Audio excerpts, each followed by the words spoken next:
الله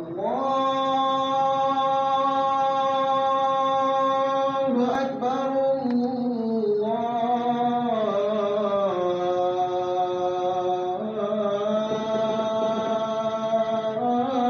الله أكبر. إن الحمد لله نحمده ونستعينه ونستغفره ونعوذ بالله من شرور أنفسنا ومن سيئات أعمالنا.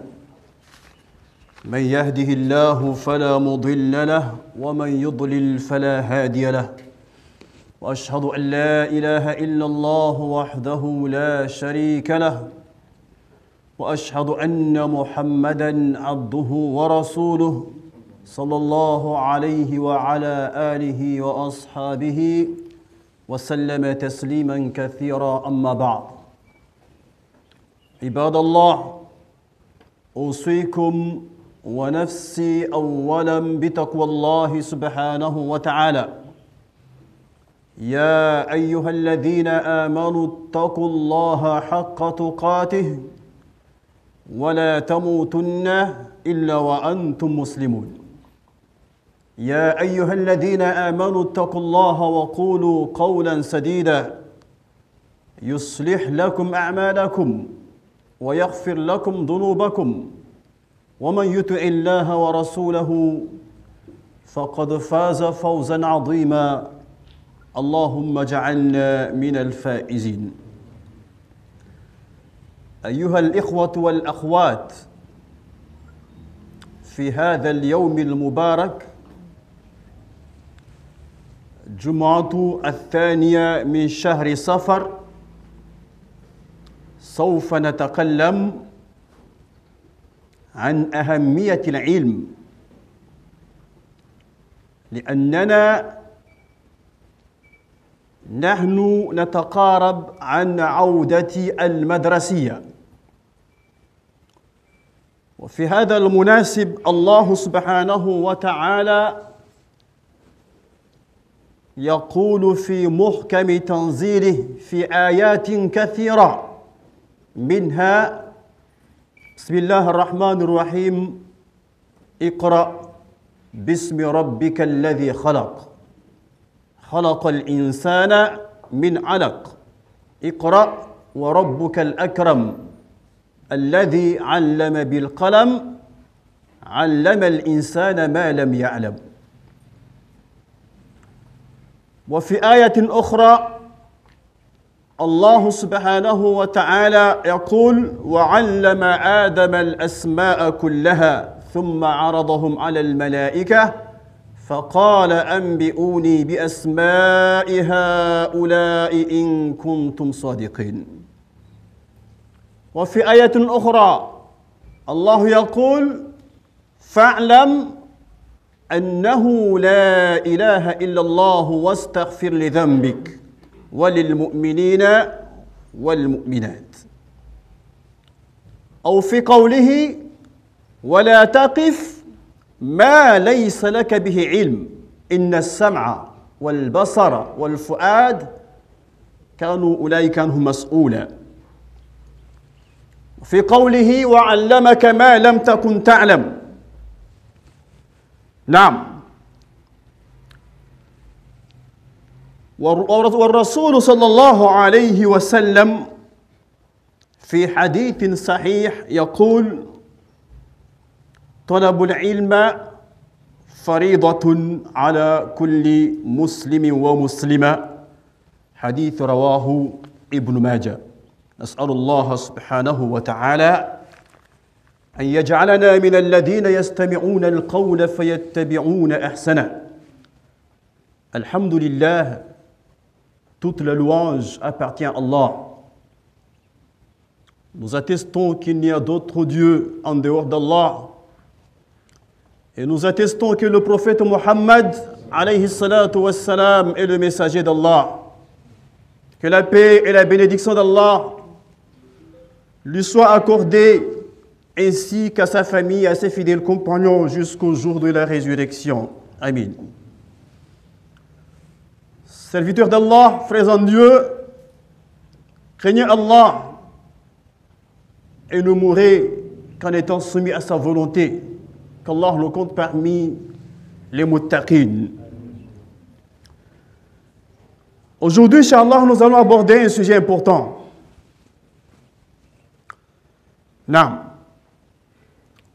Un sujet d'une importance capitale. En effet, nous sommes face à un événement important qui occupe depuis un certain temps pratiquement nos esprits. De par ses rapports avec la charia de l'islam et de par ses implications sociales. Il s'agit de quoi? De la rentrée scolaire. La rentrée scolaire, c'est un événement important pour nous musulmans. Parce que l'islam nous ordonne, nous recommande, rend obligatoire la recherche du savoir. Non. Cette rentrée scolaire, si nous la mettions sur la balance de la charia de l'islam, nous trouverions que les textes religieux et que les preuves de la tradition du prophète alayhi salatu wassalam montrent l'obligation de cet événement.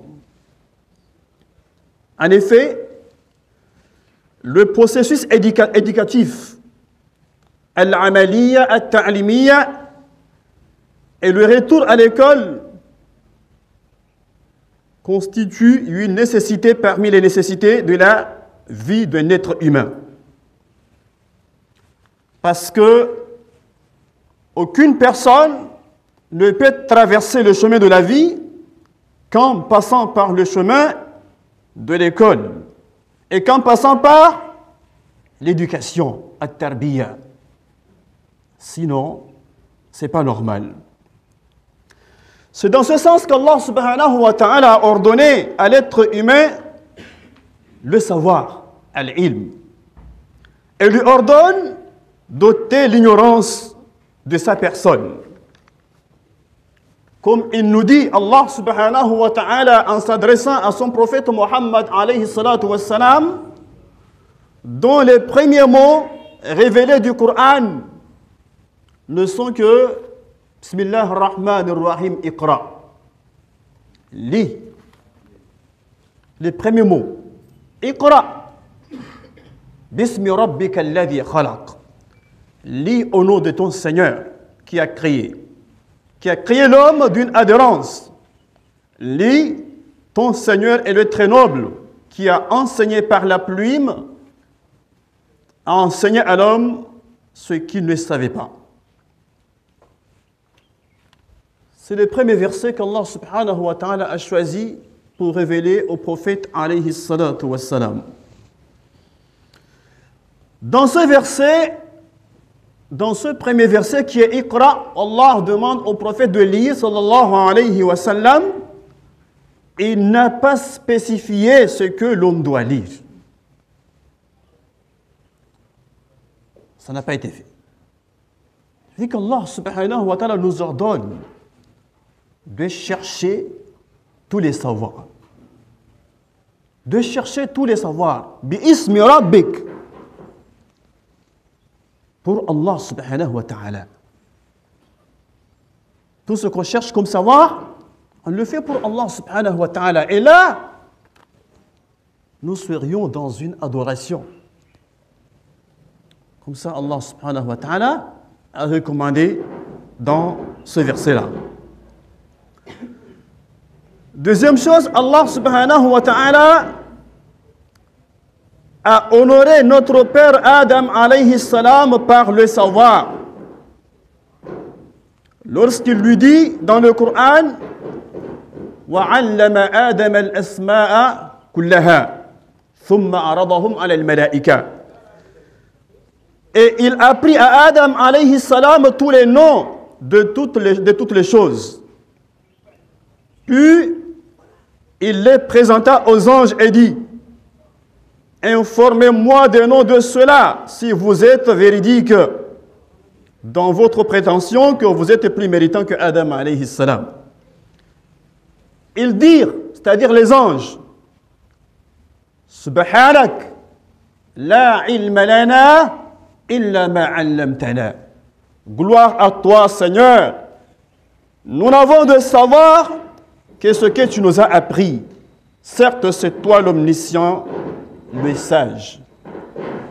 Allah subhanahu wa ta'ala a voulu leur montrer que c'est lui qui donne, c'est lui qui attribue l'honneur à qui il veut.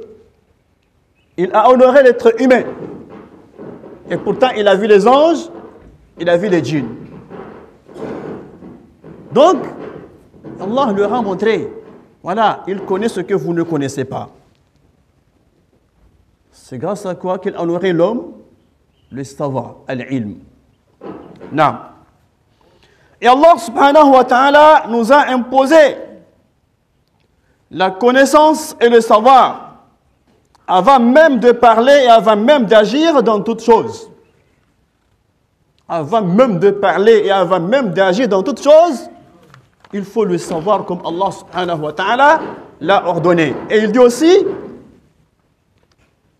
Fa'lam annahu la ilaha illallah. Sache donc qu'en vérité, il n'y a point de divinité à part Allah et implore le pardon pour ton péché ainsi que pour les croyants et les croyantes. Dans ce verset, Allah subhanahu wa ta'ala voudrait nous dire que toi, être humain, sache que tu dois avoir la science et la connaissance avant d'adorer Allah subhanahu wa ta'ala. Allah subhanahu wa ta'ala, dans ce verset, voudrait nous faire comprendre que toi, musulman, avant que tu n'adores Allah subhanahu wa ta'ala, il te faut le savoir. Tu dois savoir, tu dois connaître ce que tu es en train de faire en matière d'adoration. Dans tout cela, on parle de quoi? De la connaissance. Nam. Tout comme Allah subhanahu wa ta'ala nous a interdit l'ignorance et prendre place à des discussions sans science, de parler de choses sans maîtrise et sans connaissance, comme il dit. وَلَا تَقْفُ مَا لَيْسَ لَكَ بِهِ عِلْمٍ. Et ne poursuis pas ce dont tu n'as aucune connaissance, car lui, la vue et le cœur, sur tout cela, en vérité, on sera interrogé. Donc, sur ce dont tu n'as aucune connaissance, s'il vous plaît, il ne faut pas vous emmêler. Il faut avoir la connaissance d'abord. Non. Allah subhanahu wa ta'ala rappelle au prophète alayhi salatu wa salam les mérites de lui avoir enseigné. À savoir, il lui dit وَعَلَّمَكَ مَا لَمْ تَكُنْ تَعْلَمْ. Et il t'a enseigné ce que tu ne savais pas. Et la grâce d'Allah sur toi est immense. Et Allah subhanahu wa ta'ala a également enseigné et donné le savoir à tous les prophètes. À titre d'exemple, Allah a dit au sujet de son prophète Daoud alayhi salam, dans un autre verset, nous lui apprîmes la fabrication des côtes de mailles afin qu'elle vous protège contre vos violences mutuelles, c'est-à-dire la guerre. En êtes-vous donc reconnaissant? Ici, là, subhanallah, Allah subhanahu wa ta'ala a enseigné à Daoud alayhi salam une connaissance qui n'a rien à voir avec l'adoration. Donc, ça rejoint le premier verset. Allah nous demande quoi? Iqra, lis. Cherchez tous les savoirs si tu as cette possibilité-là. Et Allah subhanahu wa ta'ala envoya son message, ce message au prophète alayhi salatu wa salam avec la vérité éclatante en tant qu'enseignant, enseignant envers les gens. Allah dit subhanahu wa ta'ala huwa alladhi ba'atha fil ummiyyin rasula yatlu alayhim ayatihi wa yuzakkihim wa yu'allimuhumul kitaba wal hikma. c'est lui qui a envoyé à des gens sans livre, c'est-à-dire les Arabes, un messager de leur qui leur récite ces versets, les purifie et leur enseigne le livre et la sagesse, bien qu'ils étaient auparavant dans un égarement évident. Non. Et subhanallah, pour l'acquisition du savoir et de la connaissance, le prophète Moussa alayhi salam a voyagé et a pris la mer en s'exposant ainsi au danger. Pourquoi faire? Pour obtenir une science qu'il n'avait pas. Non. Allah dit subhanahu wa ta'ala, قال له موسى هل أتبعك على أن تعلمني مما علمت رشدا. Moïse lui dit, puis-je te suivre à la condition que tu m'enseignes, que tu m'apprennes de ce qu'on t'a appris concernant une bonne direction? Il s'adressait à Al-Hidr. Il est allé, il a pris des risques, traversant la mer à la recherche d'un savoir qu'il n'avait pas. Tous ces preuves-là, tous ces versets-là nous montrent que la recherche du savoir est une chose importante et tout musulman doit vraiment faire des efforts pour l'acquérir. Alors, vous le savez très bien que les communautés, comme la nôtre, la communauté musulmane, de même que les nations, avancent avec quoi? C'est avec la science. Avec la science. Les communautés et les nations qui avancent, c'est avec la science. Tandis que l'ignorance détruit la maison de l'honneur et de la noblesse. C'est pour cela le savoir est une obligation, comme a dit le prophète alayhi salatu wassalam dans un hadith, talabul ilm faridatun ala kulli muslimin wa muslima. La demande de la science, l'acquisition du savoir et de la connaissance est une obligation pour tout musulman, rapporté par Ibn Majah. Non. Comment voulez-vous construire une maison sans piliers? C'est possible, construire une maison sans piliers. Mais non, ce n'est pas possible. De la même façon, on ne peut pas construire une nation. Notre communauté ne peut pas avoir sa place au sein de cette nation togolaise si nous négligeons le savoir. Ça, c'est une évidence.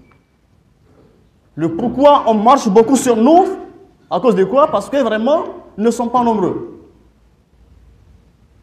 Quand les gens sont là, on compte peut-être un musulman.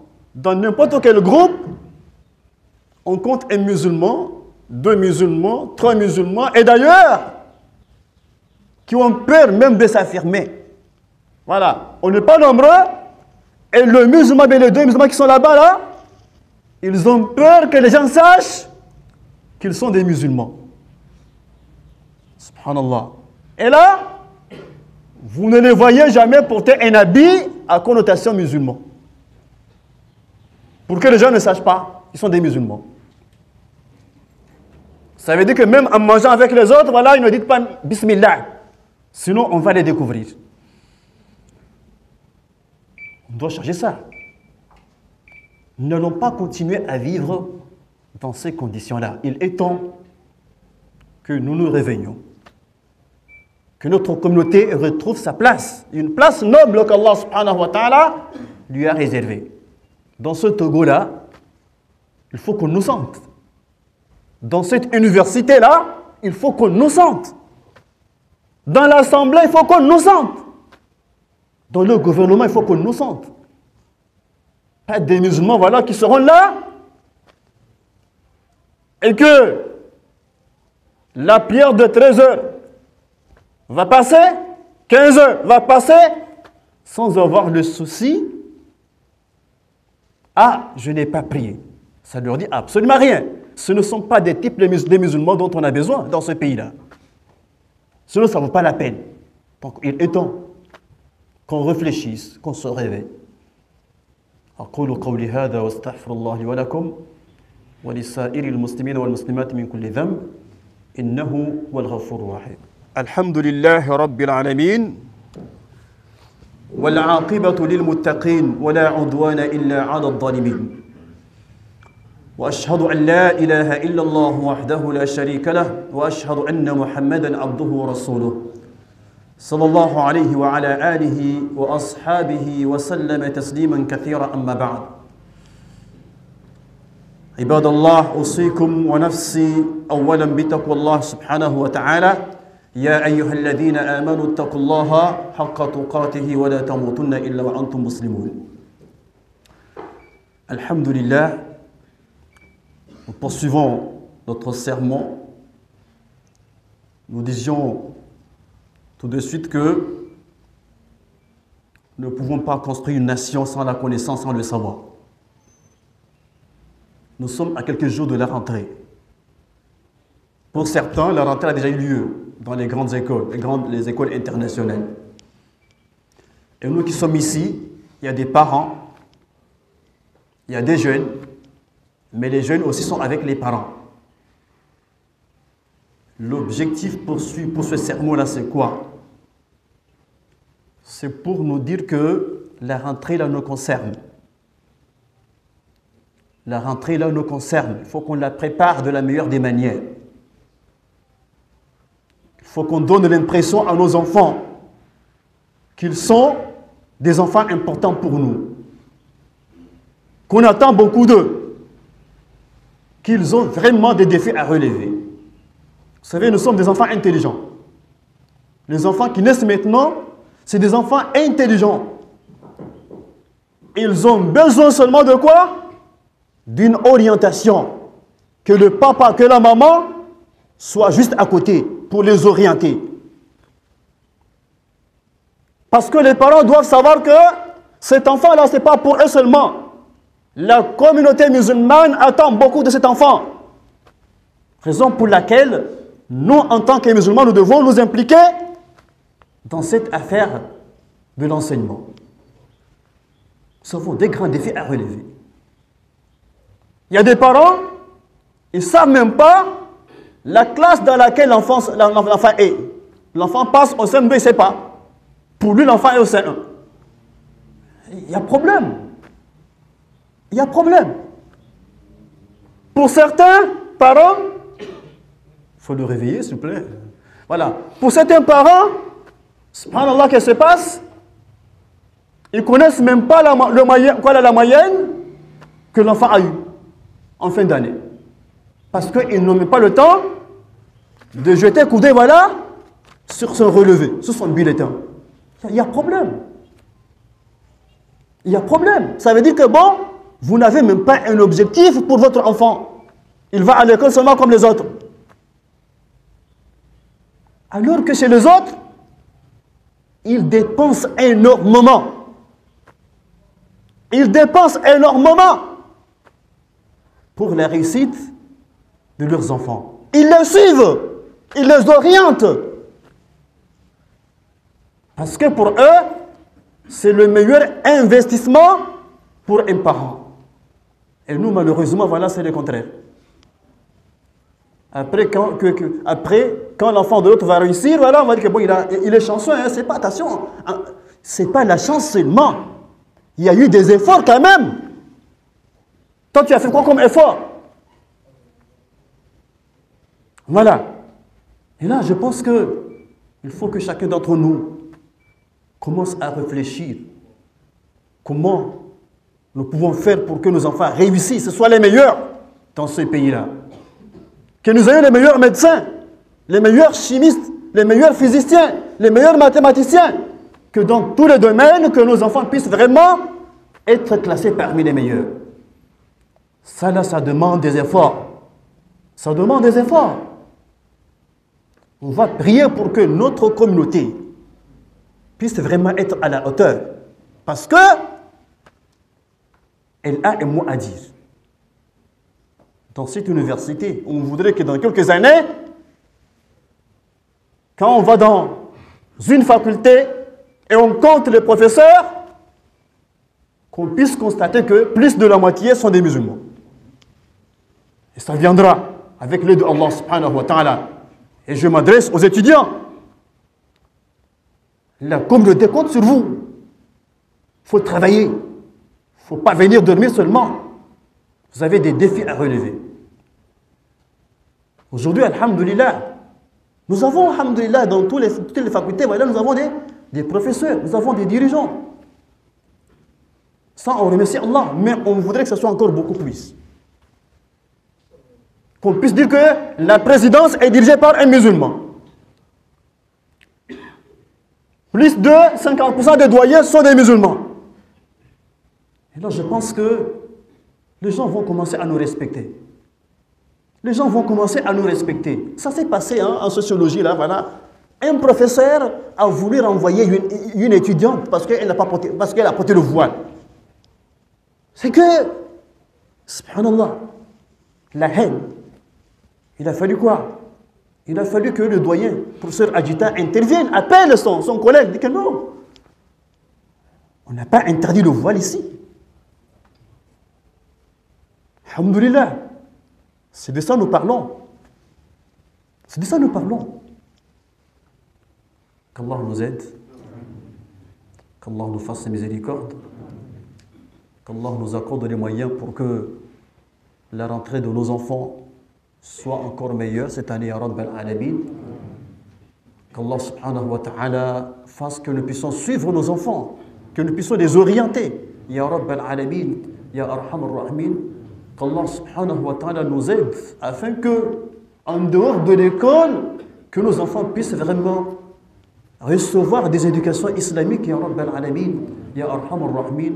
Qu'Allah subhanahu wa ta'ala fasse que nos enfants soient des bons musulmans, qui nous dépassent dans l'adoration, dans la foi, dans la patience, dans la persévérance, ya Rabb al-Alamin, ya Arham al-Rahimin. Inna Allah wa malaikatahu yusalluna ala an-nabiy ya ayyuhalladhina amanu sallu alayhi wa sallimu taslima. Allahumma salli ala Muhammad wa ala ali Muhammad kama sallayta ala Ibrahim wa ala ali Ibrahim innaka Hamidum Majid. Allahumma barik ala Muhammad wa ala ali Muhammad كما باركت على إبراهيم وعلى آل إبراهيم إنك حميد مجيد. اللهم أعز الإسلام والمسلمين وأذل الشرك والمشركين ودمر أعداءنا وأعداء الدين وانصر عبادك المخلصين يا رب العالمين. اللهم آت أنفسنا تقواها وزكها أنت خير من زكاها أنت وليها مولاها يا رب العالمين. Il y a un parent qui nous demande de prier pour sa famille, qu'Allah subhanahu wa ta'ala bénisse sa famille et qu'il bénisse toutes nos familles, ya Rabb al-Alamin, ya Arham al-Rahimin. Il y a aussi, on nous demande que l'Union africaine, c'est pas quoi, organise sommet sur la justice traditionnelle, choses comme ça. Qu'Allah subhanahu wa ta'ala facilite leurs travaux, qu'ils ont commencé par Bismillah et qu'ils terminent par Alhamdulillah ya Rabb al-Alamin. وصلى الله على نبينا محمد وعلى آله وصحبه وسلم تسليما كثيرا.